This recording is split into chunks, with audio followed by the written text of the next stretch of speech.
Iranas prisidirbo. Persijos įlankos šalis paragino JAV ir vakarų koaliciją galutinai sunaikinti Irano režimą. Persijos įlankos šalyse jaučiama, kad Iranas peržengė visas raudonas linijas santykiuose su regiono valstybėmis. Monarchijos paragino Trumpą siekti visiško Irano režimo sunaikinimo ir tai nėra be priežasties. Analitikai apskaičiavo, kad Persijos įlankos šalių bankai, kurie nuo karo pradžios artimuosiuose rytuose parodė atsparumą, gali susidurti su daugiau nei 300 milijardų dolerių indėlių nutekėjimu. Tuo pat metu Saudo Arabija, JOTE ir Kataras patiria didelių nuostolių, nes turi stabdyti naftos ir dujų gavybą. JAV šioje situacijoje elgėsi gerai, nelinijiškai. Po to, kai Europos šalis atsisakė karo, Trumpas reikalauja, kad į konfliktą įsitrauktų Persijos įlankos monarchijos. O antra, Vašingtone pripažino, kad jie leidžia Iranui ir toliau prekiauti savo naftą. Niekas neblokuoja Irano tanklaivių, o Trumpas pareiškė, kad jam tai tinka. Esu Aleksėjus Pičis, aptarkime temą. Prieš pradėdami prašau užsiprenumeruoti kanalą ir paspausti patinka. Ir parašykite bet kokį savo komentarą po šiuo įrašu. Taip pat prenumeruokite mano Telegram kanalą Piči News. Nuoroda į jį yra šio vaizdo įrašo aprašyme. Ten mes skelbiame operatyvias naujienas, kai tik jos pasirodo. Persijos įlankos arabų šalis neprašė JAV kariauti su Iranu, praneša Reuters. Tačiau daugelis iš jų dabar reikalauja, kad Vašingtonas nesustotų pusiaukelėje. Tai atimtų iš Islamo Respublikos galimybę ateityje grasinti svarbiausioms transporto arterijoms ir monarchijų ekonomikoms. Vašingtonas taip pat nori, kad Persijos įlankos šalis prisidėtų prie karinių veiksmų.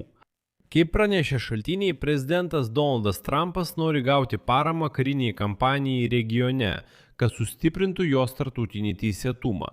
Taip pat ir Amerikos rinkėjų akise, kuriems artėja tarpiniai rinkimai į Kongresą. Na, o kaip rašo Reuters, citata. Persijos įlankos šalyse tvyro nuomonė, kad Iranas peržengė visas raudonas linijas santykiuose su regiono valstybėmis. Iš pradžių monarchijos palaikė Iraną ir buvo prieš karą, tačiau kai iraniečiai pradėjo smūgiuoti į įlanką, jie tapo priešais, kitaip jų nepavadinsi. Citatos pabaiga.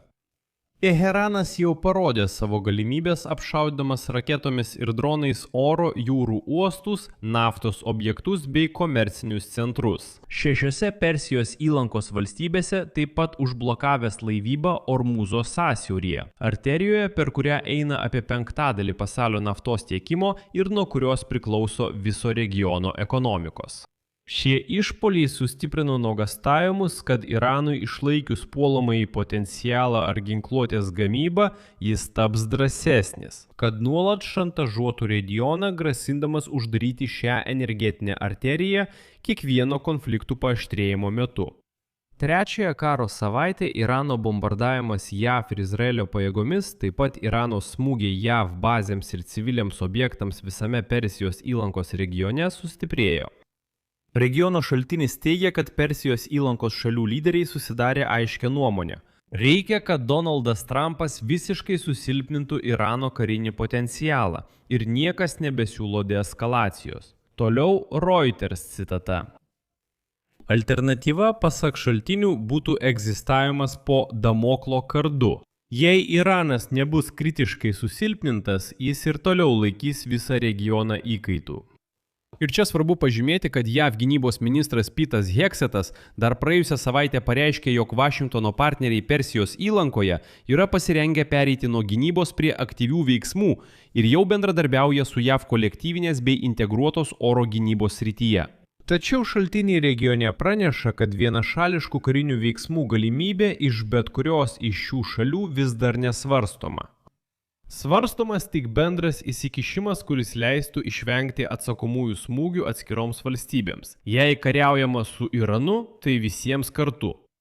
Čia matome keistą vaizdą, nes dabar Persijos įlankos šalims turėtų būti metas susivienyti. Tačiau 6 Persijos įlankos bendradarbiavimo tarybos narės – Bahreinas, Kuveitas, Kataras, Saudo Arabija, Omanas ir Jungtiniai Arabų Emiratai – iki šiol surengė tik vieną vaizdo konferenciją galimo įsitraukimo į karą klausimu. Arabų šalių viršūnių susitikimas veiksmams koordinuoti iki šiol nesurengtas. Atrodo, kad visi laukia, kol JAV ir Izraelis patys susitvarkys, o jie tiesiog nenori trukdyti. Svarbu suprasti Persijos įlankos šalių pozicijų subtilumą. Iš esmės, Persijos įlankos arabų valstybės susiduria su dilema. Joms tenka balansuoti tarp tiesioginės Irano smūgių grėsmės ir gerokai didesnės rizikos būti įtrauktoms į karą vadovaujama JAV ir Izraelio. Turime pripažinti, kad monarchijų dalyvavimas kare mažai pakeistų Vašingtono karinės galios pranašumą. Tačiau taip labai išaugtų Irano keršto riziką. Todėl Persijos įlankos šalis pasirinko santūrumą, suvereniteto gynybą ir raudonųjų linijų brėžimą, nesiveldamos į karą, kurio nepradėjo ir kurio nekontroliuoja. Tai atviras požiūris. Iš šalies tai gali atrodyti keista. Kita vertus, tai suteikia Iranui palankesnę poziciją. Irano įtakos svertai yra visiškai aiškus. Dabar Teheranas iš esmės sprendžia, kada ir kurie laivai gali plaukti per Ormuzo sąsiaurį, o kurie ne. Nė viena regiono valstybė nelaiko padėties priimtina, bet ir daryti dėl to kol kas nieko nenori. Todėl Trumpas ir siekia pasitelkti sąjungininkus, kad perimtų Persijos įlanką, tiksliau Ormuzo sąsiaurį, savo kontroliai. Dabar, kai Iranas parodė galintis blokuoti Ormuzo sąsiaurį, Persijos įlankos šalims kilo iš esmės kitokia grėsmė. Jei Trumpas neišspręs problemos, pavojus liks ilgalaikis ir atleiskite, pralaukti to jau nepavyks. Persijos įlankos šalis gali padaryti neįsivaizduojamą dalyką, neįsitraukdamos į karą. Čia reikia pripažinti, kad visa pasaulio ekonomika priklauso nuo naftos ir dujų iš Persijos įlankos šalių, tačiau vis dėlto pagrindinė šių tiekimų dalis keliauja į rytus.